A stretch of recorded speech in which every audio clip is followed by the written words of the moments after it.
Most financial advice for people in their 40s and 50s feels like being yelled at by someone who doesn't understand your life.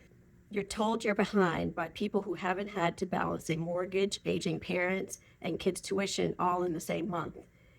It's exhausting to feel like you're failing a test you never signed up for. But what if the test itself was written for a world that doesn't exist anymore? If you have anything saved, you've already outperformed 54% of the country. But better than average isn't a retirement plan we're going to accept today. We're moving past the panic and building a high-velocity catch-up strategy designed for those of us in our 40s and 50s who are ready to get serious. This is the benchmark we use in high-level planning, and it's not a suggestion, it's a standard. By age 30, you should have 1 times your salary saved.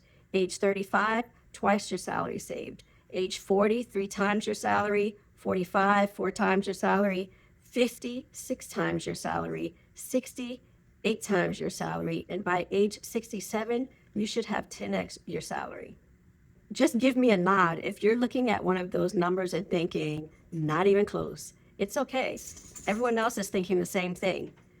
But now that you've seen the benchmarks, 3 times your salary by 40 and 6 times your salary by 50, for a 50-year-old earning $100K, that means having $600,000 put away by your 50th birthday. There's definitely a deficiency in looking at your savings rate this way because it doesn't take your actual expenses into consideration. However, it's still a great start to figuring out a benchmark. At this point, I'll be remiss if I didn't add that there's an entire community of savers out there called the F.I.R.E community, Financial Independence Retire Early. While most traditional advice suggests saving 15% of your income to reach a regular retirement, these folks are often aiming for 50% or more. Their entire strategy is built around one specific target called the Rule of 25. The math is simple. If you can save 25 times your annual expenses, you have reached financial independence. For example, if you live on $60,000 a year, your F.I.R.E number is $1.5 million. I can do an entire series on F.I.R.E, so drop a comment if you want to learn more and I'll work on a video for you. Do me a favor. Just take a mental note of the one expense that stresses you out the most. Don't change it, just identify it. Once you have that in mind, the math I'm about to show you is going to feel like an exit ramp rather than a dead end. Now, let's look at the actual math on what's happening. According to a 2024 study by Fidelity, who reviewed over 24 million accounts, millennials ages 28 to 43 on average saved $92,000. With that said, estimates say that millennials should have 1 to 3 times their annual salary saved depending on their age.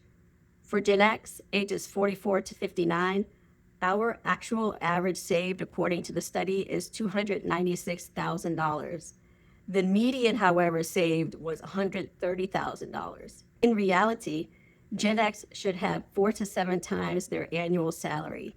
And many analysts say you should land around 1 million or more, but your number depends on your combination of lifestyle and expense. If the median savings for our generation is closer to $130,000, why the gap between what we really have versus what estimates say we should have, which, like I said, should be over $1 million, which again depends on your lifestyle? Well, for most of us, it's not a lack of discipline. You've navigated 4 major economic shifts while simultaneously being the sandwich generation, supporting Asian parents, and launching your own children. You've been the invisible CFO for everyone else but yourself. Today, we're reclaiming that expertise for your own balance sheet. Diving into the shift from saving to strategy, let's figure out honestly what you should consider if you already met that savings target and what to do if you haven't. Now, if you ran the numbers and you're actually on track, take a breath. That is a massive achievement. But as a planner, this is where my job actually gets harder. When you have a significant nest egg, you aren't just saving money, you're managing it. There are 3 things I want you to start thinking about. The first thing to consider is the tax time bomb. Consider which accounts your money actually sits in.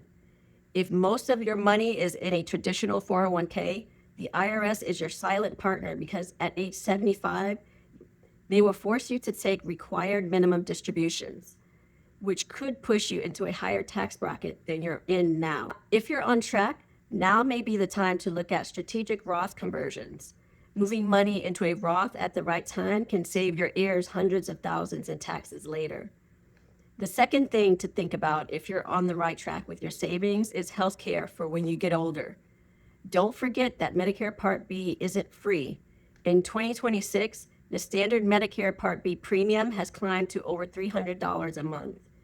If you're a high earner, you'll pay an IRMA surcharge on top of that, which could raise the cost significantly. Your goal as you age isn't just more money, it's generating tax-efficient income to keep those premiums low. The third and final thing to consider is longevity risk. We are living longer. If you're healthy at 65, there is a high probability you'll see 90. Being on track for a 20-year retirement is totally different than being ready for a 35-year retirement.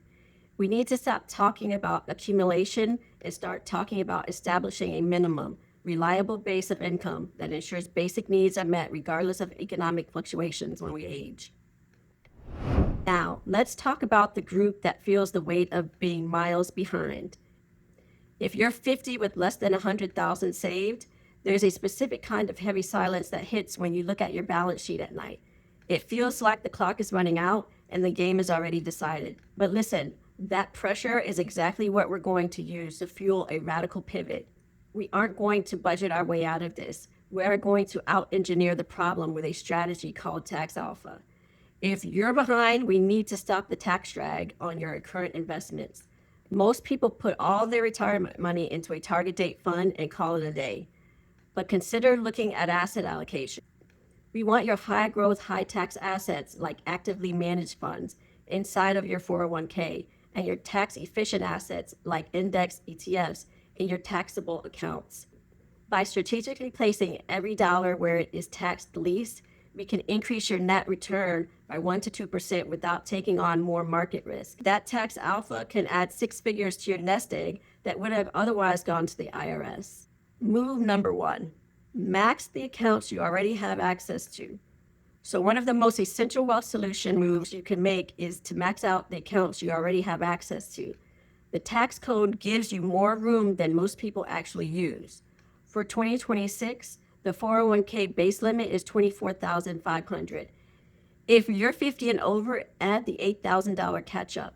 If you're 60 to 63, the super catch-up just unlocked to $11,250. And for a health savings account, if you have a high deductible plan, this money is considered triple tax advantaged. You don't have to hit all of these tomorrow, but you need to know the ceiling exists. Move number 2, the 1% rule. Start today, not Monday. Log into your 401k right now and increase your contribution by 1%. Not 10%, just 1%. You won't feel it in your paycheck, but your future self will feel it enormously. Then set a calendar reminder for 90 days from now to do it again. That's the whole strategy: boring, repeatable, and effective. Move number 3, turn your peak earning years into a wealth engine. I may be wrong, but I suspect you spent the last decade acting as a pass-through entity, making more money than ever only to watch it flow straight to mortgages, tuition, and everyone else's needs. It feels like you've made it, but here is the shift. You are currently in your golden window of leverage. Think of your 70-year-old self. If you don't pull these final income levers now, you are effectively sentencing that version of you to stay in the workforce to pay for the life you're living today. I'm giving you permission to stop being the family ATM and start being the CFO of your future. The 10% rule. You have more professional social capital now than at 25. Negotiate a raise today. That 10% bump invested over 15 years can shave 3 years off your total time until retirement. The found money vault. Bonuses and tax refunds aren't your present. They are invisible capital that belongs strictly to your 70-year-old self. The IP monetization. You have 20 years of intellectual property in your head. Consulting just 5 hours a month can max out your HSA and IRA catch-up buckets without you ever touching your primary paycheck. This isn't about working harder. It's about recognizing that this window is open right now and it's your turn to walk through it. Move number 4, the equity extraction move, housing. If your kids have left home, you may be sitting on your single most powerful financial asset, your home equity. Selling a home in a high cost market and moving somewhere with a lower cost of living doesn't feel like a win at first, but the math is blunt. Lower monthly expenses mean your savings stretch further and you may be able to stop needing to save as much to reach the same lifestyle. This isn't downsizing, it's a capital unlock. And for many people, it's the single fastest way to go from behind to on track. The bottom line is you're not too late, but you are past the point of incremental is enough. You need a trajectory shift, and the tools to do it are sitting in your HR portal, your brokerage account, and your next salary negotiation. Use them. Look, I'm not here to tell you how to be a millionaire so you can feel like a success. The money doesn't actually change your skin or your posture. You're doing this so you have the freedom to choose how your time is spent. If that's the kind of life you want to build, hit subscribe. It's the easiest way to tell the algorithm and yourself that your future is now the priority. Drop the phrase "my turn" in the comments if you're absolutely done prioritizing everyone else over your own future. And check the link below for my 2026 90-day solo wealth action plan. I got you. I'll see you later.